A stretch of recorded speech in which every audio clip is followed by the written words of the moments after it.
Everyone, আসসালামু আলাইকুম। আশা করি আপনারা ভালো আছেন। আলহামদুলিল্লাহ আমি অনেক বেশি ভালো আছি আপনাদের দোয়া আর ভালোবাসায়। হঠাৎ করে হাজবেন্ড অফিস থেকে ফোন দিয়ে বলতেছে তার কিছু ফ্রেন্ড সন্ধ্যার দিকে বাসায় আসবে কিছু কাজের জন্য। সন্ধ্যার দিকে আসলে তো অবশ্যই সন্ধ্যায় কিছু নাস্তা দিতে হবে, সেই জন্য আর কোনো চিন্তা ভাবনা না করে আমি চলে আসলাম রান্নাঘরে। বাসায় চিকেন ছিল না, এর জন্য আমি কিছু চিংড়ি মাছ বের করে নিলাম। চিংড়ি মাছগুলো দিয়ে আমি নুডলস রান্না করব, আর সাথে তো ডিম অবশ্যই দিব। চিংড়ি মাছগুলো আমি পানি দিয়ে ভিজিয়ে রাখলাম। এরপরে ভাবলাম হাতে যেহেতু আরো 1 ঘন্টার মতো সময় আছে, সেই জন্য আরো কিছু সিঙ্গারাও বানিয়ে ফেলি। সেজন্য আমি প্রথমে আলু আর গাজরগুলো কিউব করে কেটে নিয়েছি। এরপরে পাঁচফোড়ন, গরম মশলা আর সব রকম মশলা দিয়ে আলুটা আমি সুন্দর করে ভুনা করে নিতেছিলাম। আলু ভুনা করতে করতে ওইদিকে আমি ময়দাটাও সুন্দর করে মাখিয়ে নিয়েছি।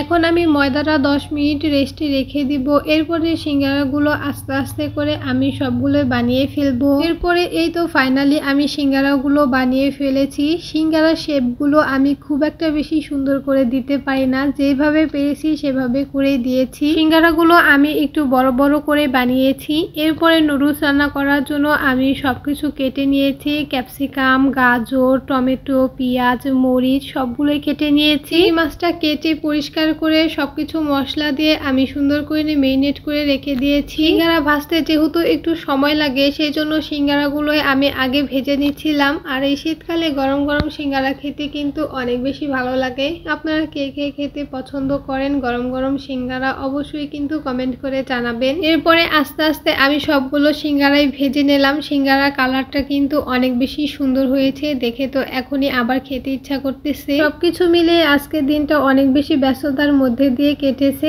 লাইফে তো ব্যস্ততা অবশ্যই থাকবে, যাই হোক ব্যস্ততার মধ্যে থেকেও আমি সময় বের করে সবকিছু দিয়ে নুডলসটা কিন্তু অনেক বেশি মজা করে রান্না করেছি। আমার মনে হয় অল্প সময় রান্নার জন্য নুডলস একটা বেস্ট খাবার। নুডলস রান্না শেষ করে আমি কিছু ফলও কেটে নিয়েছিলাম। আমাদের বাসার খুবই কাছে একটা বেকারিতে অনেক মজার প্যাটিস পাওয়া যায়, তো সেইখান থেকে অনেকগুলো প্যাটিসও কিনে নিয়ে এসেছিল। এরপরে আমি সবকিছু রেডি করে নিয়েছি। এই অল্প সময়ে সামান্য কিছুই আমি আয়োজন করতে পেরেছিলাম ভাইয়াদের জন্য। এরপরে কিছুক্ষণ পরে ভাইয়ারা চলে এসেছিল, সবাই মিলে একসাথে খাওয়া দাওয়া করলাম, অনেক গল্পও করলাম। বাসায় যে কোনো মেহমান আসলে আমার কাছে তো অনেক বেশি ভালো লাগে। এরপরে ভাইয়ারা কিছুক্ষণ থেকেই চলে গিয়েছিল। এরপরে আমি আবারও সব কাজগুলো গুছিয়ে নিলাম। দিন বসে বসে একটু রেস্ট করতেছিলাম, যেহেতু সারাদিন আমি আজকে অনেক বেশি কাজ করেছি। যাই হোক আজকে ভিডিওটা ছিল এ পর্যন্ত। এই ভিডিওটা আপনাদের কাছে কেমন লাগছে অবশ্যই কিন্তু কমেন্ট করে জানাবেন। সবাই ভালো থাকবেন, সুস্থ থাকবেন, দেখাবে পরবর্তী কোনো ভিডিওতে।